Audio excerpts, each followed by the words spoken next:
Hey everybody, this is Will at Windblown, and I'm jumping right into things today. I'm going to be addressing this woodpile, and I ramped up the speed to 16 times speed, so I'm going to have to provide much faster commentary than I normally do. So, trying to keep pace for what's going on with the video, I just finished oiling out the woodpile, and now I'm starting to sketch in the major shapes that are composing the different pieces of wood in this woodpile. This is a pretty good example of how I generally like to approach things. I start by applying that thin layer of oil over something, and which makes it much easier to paint into, and then I look for generally the shapes that I'm thinking about that are really important. Kind of these are the architectural, this is the bones of the woodpile, and everything else on top of that is just the details. So once I get those shapes articulated, and once I kind of have that general idea of what I want to do, I'm going to start filling things in. And so you can see here, I moved away from my trusty knife brush, and I switched to a round brush. And round brushes are a bit interesting, and they handle very differently from other brushes that you would be working with. You have to use a very gentle touch when you use these brushes, otherwise you'll tear up the layers of tacky paint that you're painting on top of. When you're painting into a situation like what I'm doing right here, it's not really that big of a deal because I'm painting on top of a totally dry underpainting. But if this was at the end of the day and I started really aggressively using a round brush, then I would totally be ripping up the lowest layers of this painting, and that's not something that I want at all. So it's, again, inconsequential here, but it's just a good habit to have because I've gotten into some situations where I've gotten in trouble for using a lot of pressure with these brushes. I generally find I can only get a couple paintings out of these types of brushes regardless of the type of hair I buy, so I really usually buy only the cheap synthetic ones. I just picked up a natural hair sable one from Blick, it's a really beautiful brush, and I certainly am enjoying it, but majority of what I do with these things are these Utrecht synthetic ones, which are nice because they're cheap and disposable, and you can't get much out of these brushes. So it's kind of good to be not to attach them and throw them out frequently. Now I'm switched to a larger brush, and I'm blocking in kind of that major shadow shape. I'm hoping by this point in this video series, people are generally starting to get the gist of the way I paint. But this kind of shadow shape, I'm trying to keep it as plain and as uninteresting as possible so that when I put interesting stuff on top of it, you're not going to be distracted by how boring this boring shadow, because I don't want you looking at this shadow. I want you looking at all the kind of cool twigs and stuff on top of it. So I'm going in with a round brush now, and you can see how I'm basically adding texture to it. Again, this is not any texture that I'm particularly important. I just want a nice kind of network of shapes underneath it without those hard lines that you would get from that kind of geometric shadow I originally blocked in. And this is going to look a bit more natural when I'm putting textures and stuff on top of it. I've never actually painted a woodpile before, but I'm thinking I'm going to treat this the way I was taught to treat hair in a portrait. The way that you do this is you softly articulate the value structure and the colors, and then you pick a couple of highlight details and paint those on top, and you let the eyes fill out the rest, except for thinking about a couple examples like those Russian naturalists who call themselves the Perdvichniki, and a couple other historical paintings. This is really common for most painters throughout art history, and that when you first look at the details like hair or like a beard or a lot of things like that, it seems like they articulated like every single little hair, and it's something that's amazing. But when you really start to break down the painting and try to figure out their brushwork, you find that they kind of have this soft mesh of values, and then they just put a couple little highlights and just hint at the slightest little details in areas, and then your eye basically will fill out the rest of it. So that's what I'm going for here, and I think it kind of worked out here. It's not exactly what I was going for, but I think the major limitation my approach right now is that those disposable brushes I was using are pretty old, and they desperately need to replace. Fortunately, I learned from after painting this wood pile, and at the time I'm recording this, I actually did replace those brushes, so I can now get those kind of fine, crisp lines that I was hoping for when I was going into painting this. It still came out pretty good though. Now I've mostly been working monochromatically, having that kind of decayed wood look to it, and now I'm kind of painting in what in my mind is like kind of decaying leaves.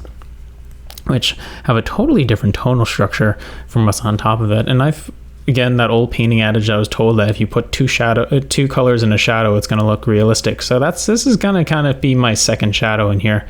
And it's not perfect, but I think it works well enough. And now here I'm starting to paint in. This is part of a roof not a roof, it was a soffit, which for anybody who isn't particularly well acquainted with construction terms, that's the portion of the roof that overhangs a wall. And I was doing a lot of demo work on those soffits, so this wood pile has a lot of broken pieces of wood that I was ripping out. And so I figured it'd be fun to paint those in there. And now I'm just texturing things out and smoothing out those details. Yeah, and it's kind of interesting watching me repaint this, because this is exactly how I was taught to do these things, in that first you add the details in, then you soften your details, and then you redo the structure of everything. And then you put detail on top of that, and then you soften out those details, and then you place more hard lines on top of it, so more structure on top of it, more detail on top of it, and then you soften it out, and you just keep doing that until you get to a place where you're happy with it. This is one of those things where painting can be kind of endless, because you can work on these things forever.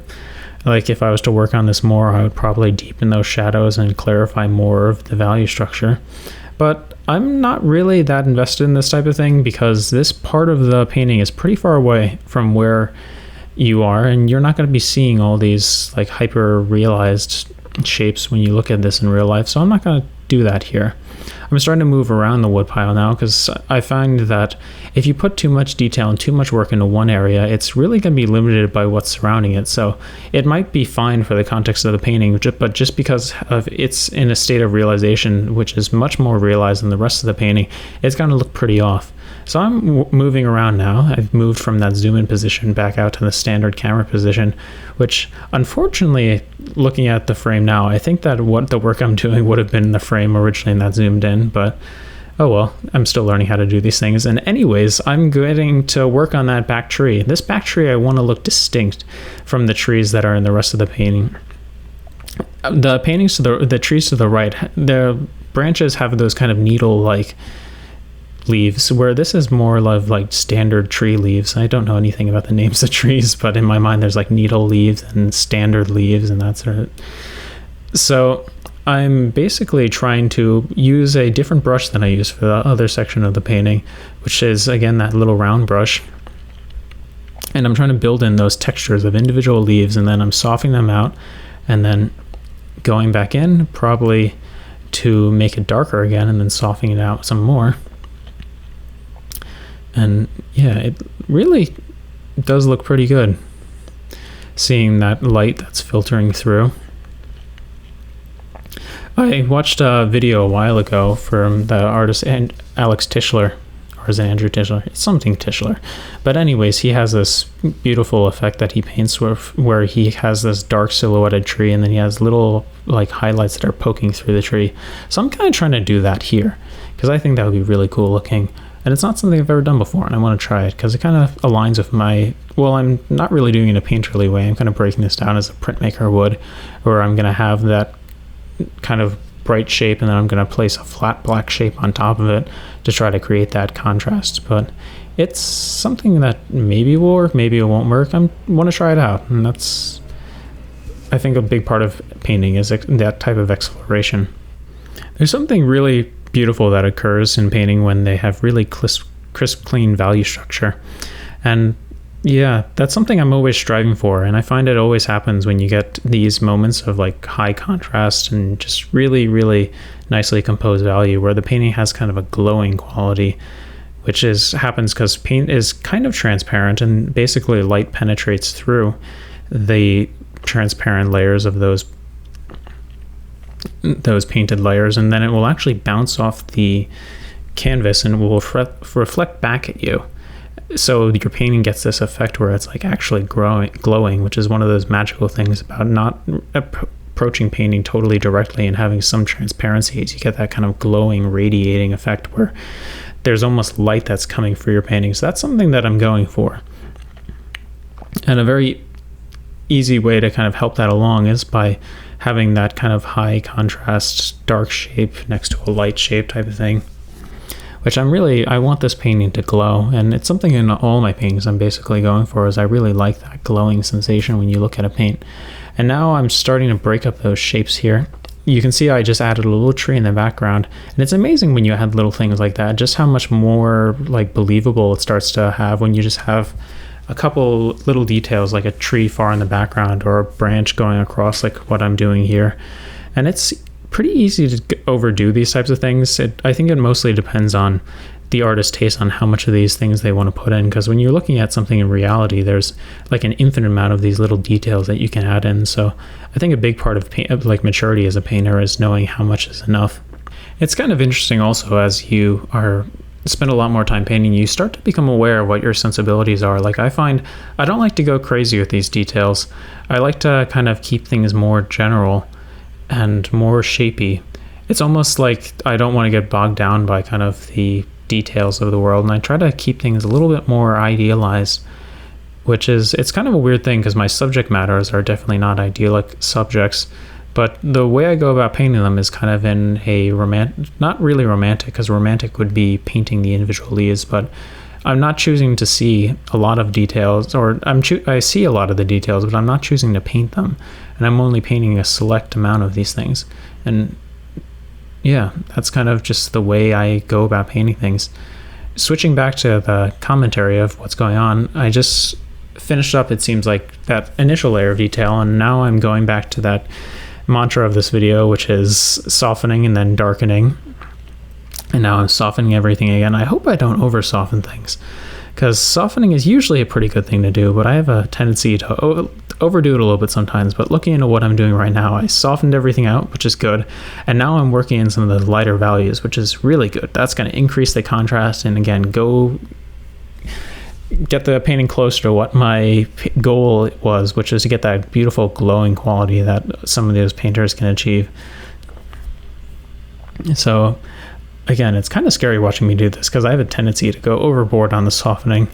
And for the context of this painting, I don't want to have things too softened. Softening is great, but it also can kind of stall the progress of a painting, because you are erasing some of the work you're doing. So if you're not really sure of what you want yet, and you're not looking to commit, then you want to soften a lot of things, and you want to very slowly approach things in a very indirect fashion.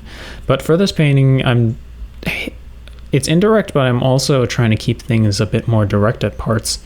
So I'm trying to be more confident, and I'm trying to commit the things more. So I hope I don't over soften it. But just looking at, because at the time I'm recording this, I actually finished up the painting already, so it's a bit weird seeing myself in stage. And yeah, I was really worried that I would mess things up by doing those things with over softening, but I think I find a nice balance between detail and softness. These aren't the best trees in the world, but I'm pretty proud of how I did these trees. I think they look pretty good. Trees are always something that I've struggled with, just because my background is in portraiture. I've generally observed that painters are just kind of naturally good at painting stuff like trees, or they're better at painting stuff like portraits. Trees are these like abstract things of their different planes, and they have textures and lights filtering through them in all these crazy ways. And you really have to think through and come up with creative things, where portraiture, you have this defined structure, and it's really about kind of understanding that structure and creating a solid representation of what's in front of you, where trees are more, painting a tree is more like creating an illusion, which is something I struggle with. It's kind of funny, after doing all these trees and these abstract shapes of these leaf patterns, it's kind of nice to take something solid like that tree trunk again, which I think I might have like done it just to move me back to my happy place where I have structure to build off of. And now I'm working on that fence here, and I've talked about this in other videos, but this is a tricky fence because it's far away and it's being backlit. So it's backlit, so you want to make it dark, but it's far away, so you want to make it light. So that makes it pretty tricky because it needs to be dark and light at the same time. So you can't really do it correctly. Like, there is no right way to go about doing this. So what I'm doing here, I was pretty proud of this. I thought I was being pretty creative, is I'm gonna get a little fancy with my brush strokes, and I'm gonna take that light and I'm just gonna pull it over that fence, and that's going to create that effect of the light streaming over it, which works for me. It's kind of funny, when I initially started painting, I used to be really into these types of marks where you do these like create clever transitions from things, and I think it's one of the things, as you as you develop as a painter, things that you used to be really into, you will stop liking it and develop an adversity to it. So these types of clever transitions, eventually I just kind of got sick of, because I used to love them so much. So it's kind of nice coming back to this thing, which I loved for a long time, and then I stopped liking it, and now I'm starting to think that they're fun again. So it's kind of like a throwback doing that little transition there, and it's one of these things where I'm just kind of like patting myself on the back, because it's a pretty clever way to go about doing it. So I'm not gonna keep it exactly the way it was. It's a little bit too much of like a pulling motion. So I'm gonna go back in it later and do a cross stroke on it, which is gonna hide my hand a little bit, because I like to explain in my paintings how things are made, but I also don't like to make it that easy for people to figure out what's going on. You can see it looks like I'm moving into another section of the trees here, or no, I'm not. Well, anyways, what I just did there is I put away a far section of the tree, and you, as a way of painting, it's generally a very good idea to start far away and then work closer. So I'm getting those far areas of the painting in, and then I'm painting on top of them. This is something that ever since, like, I think even Bob Ross would talk about this a lot, but one thing Bob Ross and a lot of people don't talk about is when you have that layer of paint underneath it, you can much more easily paint into it, because you're basically, all that blending that I'm going to be doing, it's when you're painting into wet paint, and it's that wet painting philosophy, the brush will basically automatically blend what you have into it.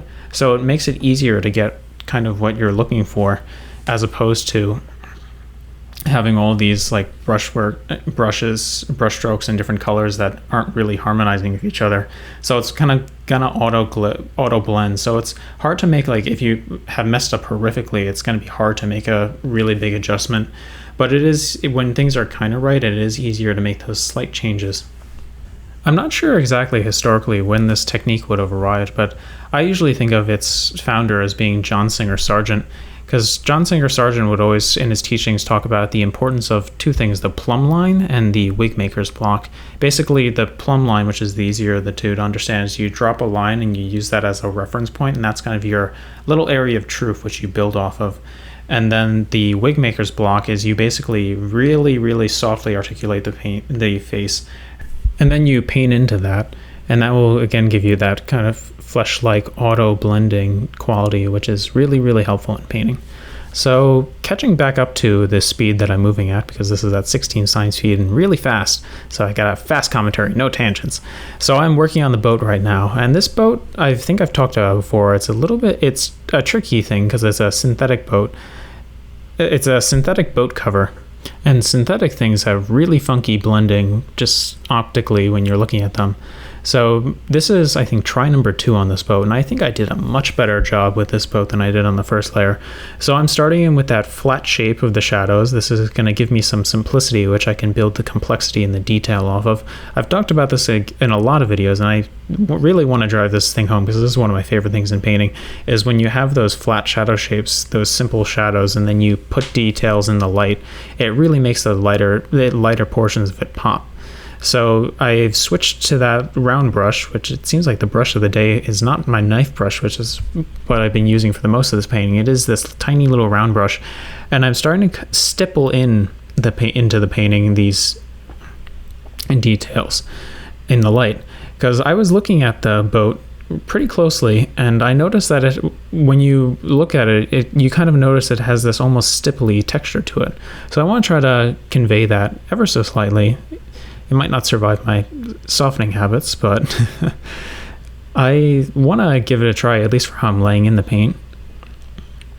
And I'm going to slowly stipple in, or shouldn't say stippling, because stippling people are going to think of where you're like doing pointillism, which is not, it's kind of stippling, but also stippling to me just means very short brush strokes instead of the more classical longer brush strokes. And I'm going to slowly build up those lights, and I'm just going to lay a lot of paint into them so that they're sticking out more. I think I'm taking a little bit of inspiration from when I was studying engraving, because I found it very interesting. They had this kind of codified expression for material where they, for instance, they had a specific pattern which they would use to make something with engraving to look like it was made out of metal versus something that was skin. So for me, I'm trying to kind of create this system of marks to make this look almost like pounded metal, is what I was kind of thinking about when I was doing this thing, which is kind of a weird thing because it's not metal, but optically it's, in my mind, kind of similar to that kind of pounded metal where it has these like hammer marks and it's creating these short little things.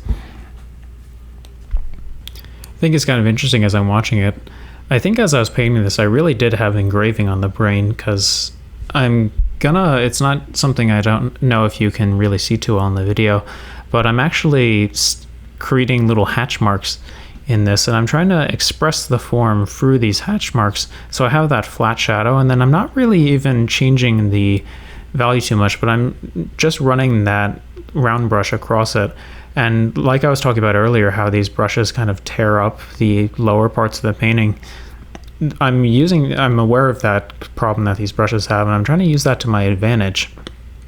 And so I'm going to be going over that tacky paint with these rounds, and I'm going to just kind of tear it up a little bit to give a slight direction to the form, to establish those planes, kind of like when you look at one of those like hatch mark drawings or those engravings, all the forms have an assigned direction to them, which kind of creates this sense of volume. So at least for me, that was a pretty clever way of having to add too much contrast and draw too much attention in this pote to give the illusion of volume on this two-dimensional surface, which I think is pretty clever. Now you can see I'm working in with that trusty knife brush, and where the round brush will build things up a lot, the knife brush will flatten things out just because of the wider, so it will unify things a bit more, which is something you need when things are this far away. Now I'm going in with the round brush again, and I'm gonna be building out these little folds that are in the tarp exactly the same way that I built out I guess it would be the bow or the nose. I don't really know ship terms, but it's probably one of those two. And after I did that, I'm gonna start working on that back part of the boat. It's kind of a plane that's receding in space. And remembering back to my days of painting portraiture a lot, there actually is a pretty interesting codified system for how you're supposed to treat different planes, whether they're in light and in shadow, and they're coming towards you in space and receding in space, whether you should be sharpening them or softening them. But I haven't been studying up on that stuff in a while, so I don't really exactly remember how to do it. So I'm sure if you were interested in learning the I think it was the Frank J. Riley way of doing it, you could definitely look it up. But yeah, I'm just that back plane, I'm just softening it so it pushes back in space more, because this isn't really a setting that's in a controlled studio.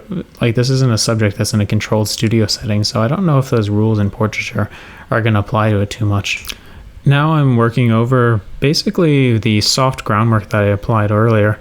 I think I'm changing the hatching direction that I did a little bit just to have things make more sense.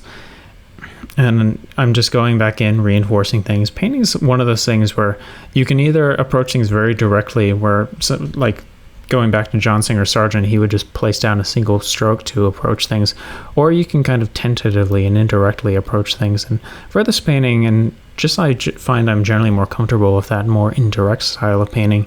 That's not to say that I will not do the alla prima and the direct style, but I think it's nice to move between the two.